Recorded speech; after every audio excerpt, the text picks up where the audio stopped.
बच्चे हमने अल्ताफ राजा छठा चैप्टर उर्दू मजमून लेके आ रहे हैं। इसे बराह करम आप लोग बटन को सब्सक्राइब कर देंगे। और चलिए हम लोग देखते हैं आलमी हिद्दत ग्लोबल वार्मिंग के बारे में। ये छठा चैप्टर है, उसके बारे में थोड़ा सा हम समझ लेते हैं कि ये क्या कहते हैं इस मजमून दिया हुआ है। ये एक कदीम पुरानी नसरी सनफ है। नसरी कहा जाता है कहानी को। एक होता है नजम और एक होता है नसर। नजम हो गया कविता और नसर हो गया कहानी, जिसमें किसी एक शख्स मखसूस उन्वान पर हसरत हासिल होती है। मजमून मुख्तसर भी होता है, यानी मजमून जो है बहुत थोड़ा में भी होता है। ये एक तवील और जरूरत मेयार के मुताबिक मजमून लिखा जाता है ना। आजकल प्राइमरी स्कूलों में भी बच्चों को मजमून, हमारे जो प्राइवेट स्कूल है और सरकारी स्कूल है, दोनों में मजमूनों के बारे में बताए जाते हैं। जो उर्दू और अलग अलग मुख्तलिफ कस्बों से मुख्तलिफ इलाकों से उर्दू टीचरों को मुंतखब किया जाता है, ताकि बच्चे जो है उर्दू की तालीम से महरूम ना रहे और उर्दू की तालीम से आरास्ता वो पैरास्ता हो सके। इस तरह इसलिए हमारे सरकारी विद्यालय में भी और प्राइवेट विद्यालय में भी उर्दू के टीचरों का इंतखाब किया जाता है।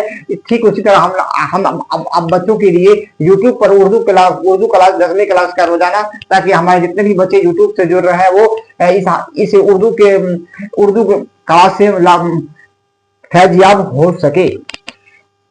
मज़ामीन मुख्तलिफ नौयत के होते हैं और मज़ामीन आलमी, मजहबी, अखलाकी बहुत सारे होते हैं।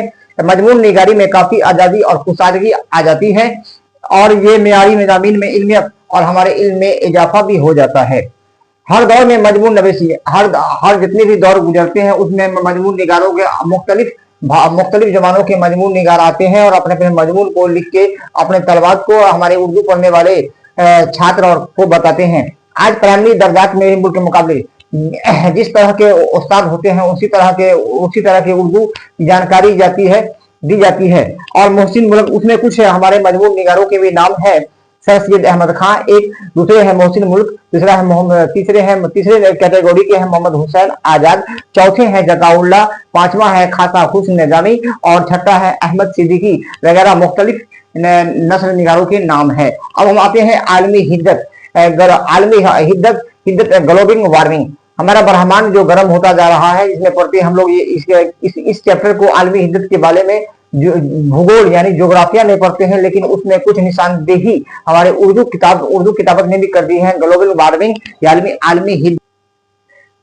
हम लोग जिस देश में रहते हैं, जिस मुल्क में रहते हैं, वो एक सैयारा है, यानी सैयारा है। ये जमीन भी जानदार के लिए, मतलब जितने भी जानदार हैं लोग धरती इस दुनिया में रहते हैं, धरती पे रहते हैं, सबों के लिए सैयारा जरूरी है। दूसरे सैयारों का भी माहौल पौधों और जानवरों के लिए यानी दूसरे ममालिक का भी ठीक नहीं है। ये बहुत ही गर्म है, बहुत ही कहीं कहीं बहुत ही ठंडा है। हमारे जमीन का दर्जा हरारत बहुत मौजों पर है। हमारा जो जमीन का जो दर्जा है हरारत है बहुत मौजों पर है और इसलिए यहाँ तरह तरह के पौधे, जानवर, इंसान पाए जाते हैं। लेकिन पिछले 30-40 वर्ष ऐसे जो गुजरते हैं, 30-40 वर्षों में मैंने देखा है रफ्ता यानी तेजी गर्मी ग्लोबल वार्मिंग की बढ़ती हुई जा रही है, बढ़ रहा है। जमीन में जितनी भी दर्जा है, हरारत का मतलब होता है उर्दू में गर्मी इजाफा डेली बढ़ रहा है। गर्मी और माहिरीन माहौलियात में तवाज़ुन अर्जी में शिद्दत इजाफा का नाम दिया है। इसलिए माहिरीन जो हमारे उर्दू के उसको इसका नाम दिया है, ग्लोबल वार्मिंग का इसका नाम दिया है। तो आगे बढ़ते हैं। ग्लोबल वार्मिंग पूरी दुनिया में पिछले 10 सालों से ऐसा जिक्र चर्चा का विषय रहा है, चर्चा रहा है कि आजकल जो है जितने भी है ग्लोबल वार्मिंग आलमी पैमाने पर हर जगह पूरे ममालिक में बढ़ता ही जा रहा है। हमारा गर्मी जो है इस ग्लोबल वार्मिंग बढ़ने से हमें पानी की भी कमी महसूस हो रही है और पूरी दुनिया में हाहाकार मचा हुआ है।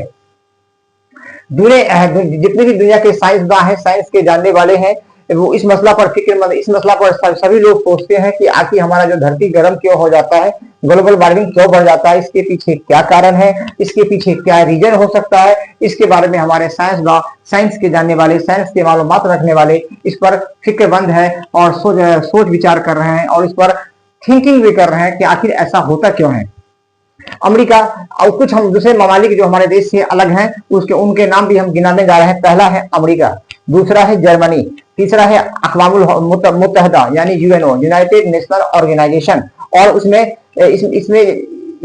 इस ममालिक में जो साइंस के जानने वाले हैं, साइंस के मालूमात रखने वाले हैं, दरमियानी का तबादला ख्यालात हुए हैं, उन्हों का मुख्तलिफ ख्यालात है, मुख्तलिफ विचार है, ओपिनियन है।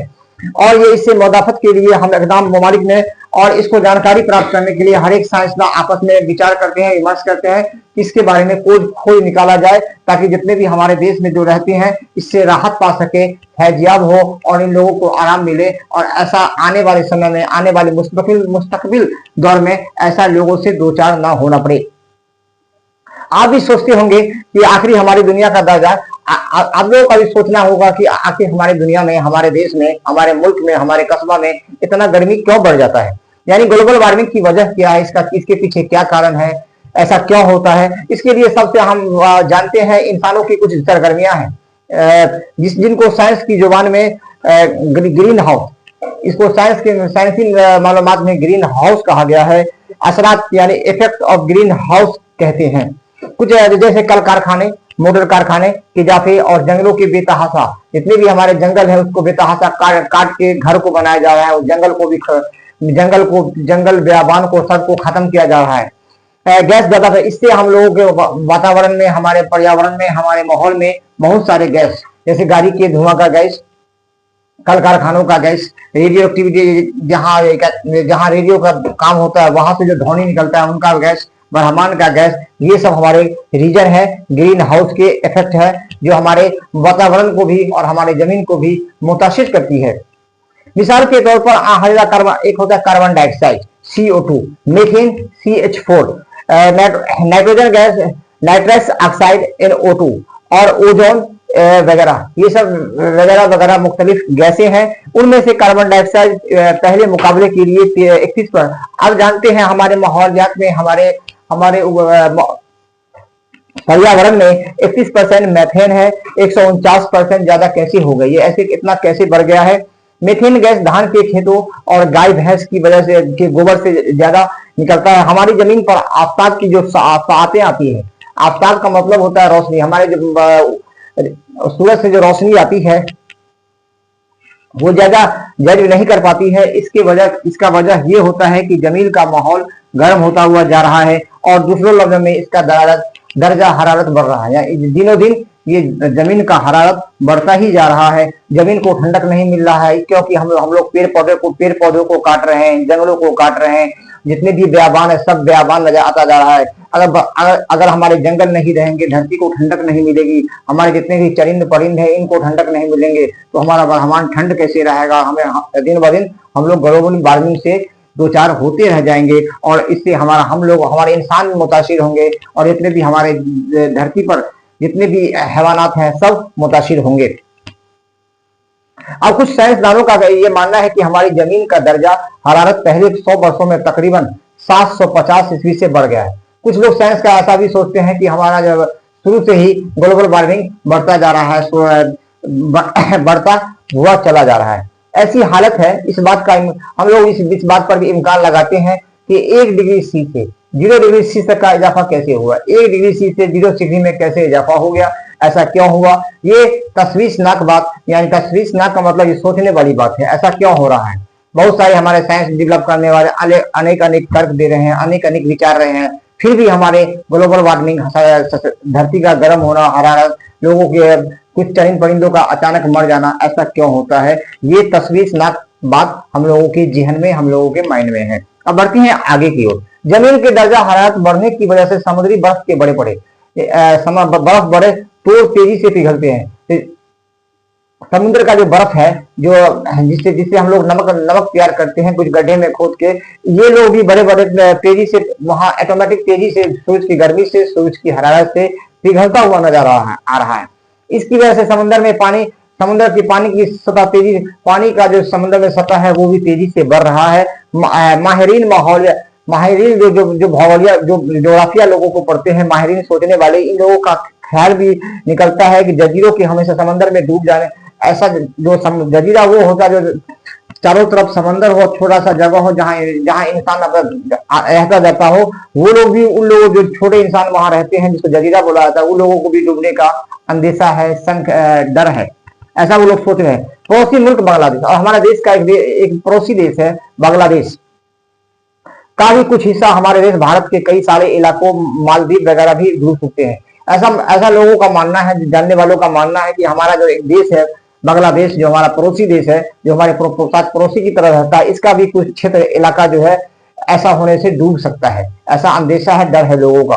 अब आगे चलते हैं तनाजी अज्जी में तदरीसी इजाफा। ग्लोबल वार्मिंग की वजह से आबो हवा यानी हमारा जो आसपास का माहौल है तब्दीली है, उसमें बदलाव होता हुआ नजर आ रहा है। मौसमों की माजियत मुद्दत में हमारा जो मौसम है वो भी जिस समय में मुझे बारिश होना चाहिए नहीं हो पाता है, गर्मी के समय बारिश और बारिश के समय में गर्मी हो जाता है, ऐसा भी चेंजिंग हो जाता है। ऐसा होने से कई ठंडे ममालिक में अब काफी जहां ठंडी का इलाका है वहां गर्मी पड़ रही है। बहुत सारे जानवर और पौधे, जितने भी जानवर हैं पौधे हैं दुनिया से जा रहे हैं, खत्म होते जा रहे हैं। उनका तूफान, सैलाब और कहत की कसरत, तूफान भी कभी कभी आ जाते हैं, कहा ये भी हम लोगों के लिए हम लोगों को इससे दो चार होना पड़ता है। सैलाब भी आ जाते हैं जो हमारे खेतों को बहा ले जाते हैं। और कहत यानी ये खुदा के द्वारा, हमारे जो खुदा के द्वारा अजाब है इंसानों को डराने के लिए, इन अजाबों से भी हमें दो चार होना पड़ रहा है ऐसी ग्लोबल वार्मिंग होने की वजह से।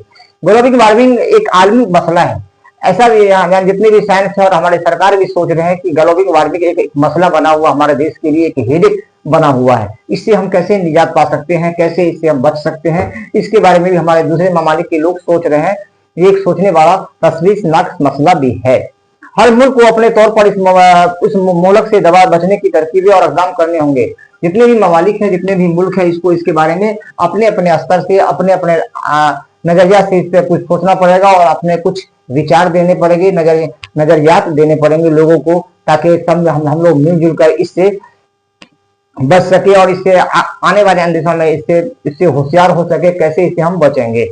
अब आगे हमें इस खतरनाक मसला का मुकाबला के लिए गौर फिक्र करना होगा। ये हमारे मुल्क के हर शहर का फर्ज, जितने भी शहरवासी हैं, शहर में रहते हैं, जो हमारे गांव में रहते हैं, जो हमारे क्षतिग्रस्ती लोग, सबों को इस पर जो है अपने अपने नजरिया से विचार देना पड़ेगा, एक मंथन देना पड़ेगा कि जरिए इसके जो हिदायत हैं, इसके बारे में जो हिदायत है बचने को, उसको भी हमको ऑब्जर्व करना पड़ेगा, समझना पड़ेगा, इन पर अमल किया जाए। हुकूमत के मनसूबों भी ताउन में भी फिर पूरे ताउन किया जाए। हमारा जो हुकूमत जो देश को चलाते हैं, इसमें भी हमें मदद करना पड़ेगा, बढ़ चढ़ के हिस्सा लेना पड़ेगा। अब आते हैं इन हालात में हम लोग क्या करेंगे। ऐसे जब हालात हमारे साथ हो जाएंगे तो हम लोग क्या करेंगे और हम लोगों के प्रति सरकार का रवैया क्या होगा, इसके बारे में हम लोग थोड़ा अध्ययन करते हैं, मुताला करते हैं। हम सभी लोगों को अपनी जमीन को ज्यादा गर्म होने से बचाने, जितने हम लोगों का जो जमीन गर्म हो रहा है इसको बचाने के लिए हमें लगातार कोशिश करना पड़ेगा। दुनिया में जितने भी देश हैं, चाहे वो बड़े और चाहे वो बड़े तरक्की याफ्ता हो, शिक्षित हो या पढ़ा लिखा हो, उन देशों में अमेरिका, फ्रांस, जर्मनी, जापान, चीन, नागालैंड, कोरिया और रूस को ग्रीन हाउस की मिकदार, इन जो देश है जो तरक्की याफ्ता देश है, तरक्की याफ्ता देश का मतलब ये होता है जो तरक्की कर चुका है। जैसे हमारा भारत देश विकासशील है, जो तरक्की के रास्ता में है, तरक्की के लिए बहुत सारे चीज हमवार कर रहा है, लेकिन अभी वो तरक्की याफ्ता घोषित नहीं हुआ है। लेकिन ये लोग तरक्की याफ्ता घोषित हो गया, इन लोगों को हम लोगों के बताने में, ग्रीन हाउस को निजात पाने में बढ़ चढ़ के हम लोगों को बताना पड़ेगा। इसके लिए कुछ संकट जो हम लोग जूझ रहे हैं, इन लोगों को मदद भी करना पड़ेगा, ताकि हम सारे लोग इससे ग्लोबल वार्मिंग से लड़